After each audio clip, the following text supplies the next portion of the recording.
resulta esta ecuación. La presión transmural va a ser igual a la presión intracardíaca menos la presión pericárdica o intrapericárdica. Entonces, a medida que uno va logrando equilibrio de estas presiones, el paciente no entra rápidamente en taponamiento. ¿Qué quiero decir?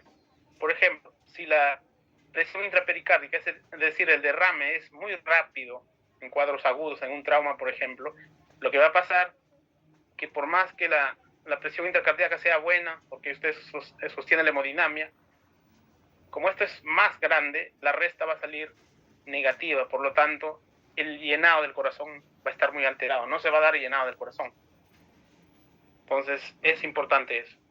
Lo otro, a veces el paciente con taponamiento puede estar anúrico, y si usted dice, bueno, está anúrico, buena voluntad, furosemida, le ponen furosemida, lo que va a hacer que la presión intracardíaca disminuya, por lo tanto, esa diferencia va a ser menor, un número menor, por lo tanto, el llenado se va a alterar. Y de lo que no estaba taponado, usted termina taponando al paciente incluso.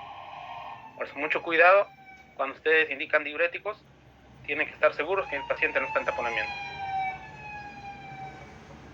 Entonces, una efusión en el saco pericárdico aumenta la presión intrapericárdica, el derrame aumenta la presión intrapericárdica y disminuye la presión transmural, es decir, que lo que va a contribuir en el llenado del corazón. Como esto está medio chino, ahora lo van a entender. Taponamiento pericárdico, fisiología. Sabemos que la presión transmural del miocardio igual a presión intracardíaca menos presión intrapericárdica. Acá tenemos, recuerden, aprendan a reconocer esto, por ejemplo, es un transductor endocavitario. No se confundan con el microconvexo. Endocavitario. ¿Por qué me doy cuenta que es endocavitario? Por la zona tan amplia de ventana que me genera. El microconvexo te va a generar una ventana más pequeña, pero sí va a ser similar, ¿no? De esta imagen, pero esa es la diferencia. ¿Qué más observamos? Acá tenemos el pericardio, la zona del pericardio que sería la parietal. El visceral no lo vemos tan bien.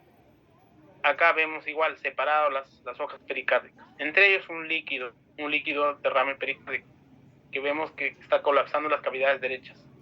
Entonces vamos a representar estos conceptos en esa imagen. Ahí tenemos la presión intracardíaca.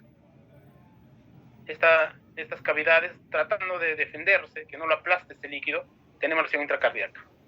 Entonces esta presión intracardíaca va a haber otra fuerza que está generando el derrame contraria a esta presión intracardíaca.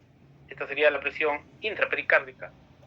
Recuerden que esta diferencia, o sea, si esta presión intracardíaca aumenta, la resta será un número mayor, por lo tanto, la presión transmural del miocardio va a ser mayor y existirá un llenado adecuado y no taponamiento. Cuando esta presión intrapericárdica aumenta, lo que va a causar es que va a vencer esta fuerza de la presión intracardíaca y por lo tanto la presión transmural va a disminuir. En otras maneras, existe el taponamiento y el corazón no se va a poder llenar porque está todo aplastado. ¿Y cuál es de las cavidades que más sufre? Las cavidades derechas. Inicio la aurícula derecha, finalmente el ventrículo derecho. Como ecología también, como consejo les dije, que ustedes tienen que hacer imágenes, pero video, no solo foto. Foto no dice mucho. Observen el video. Ahí está. Miren cómo está pasando tanto lo que es la aurícula y el ventrículo derecho. Y el otro punto, la taquicardia. Entonces, vamos a representar los conceptos. Serían de esta manera.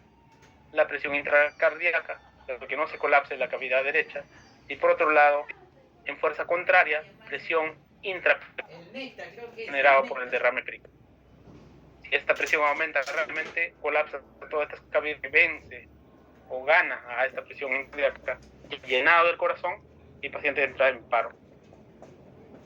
Entonces, para explicar todo eso en cuestión de lo que son presiones, la complianza del pericardio, quiere decir la posibilidad de distenderse del pericardio, será diferente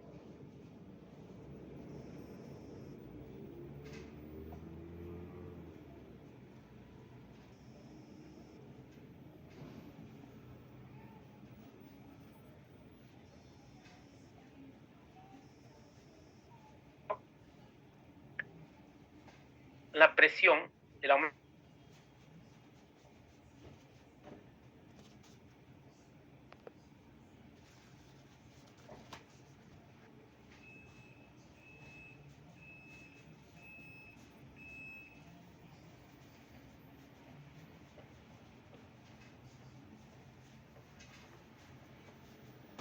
se adapte tempranamente pueden producir un taponamiento.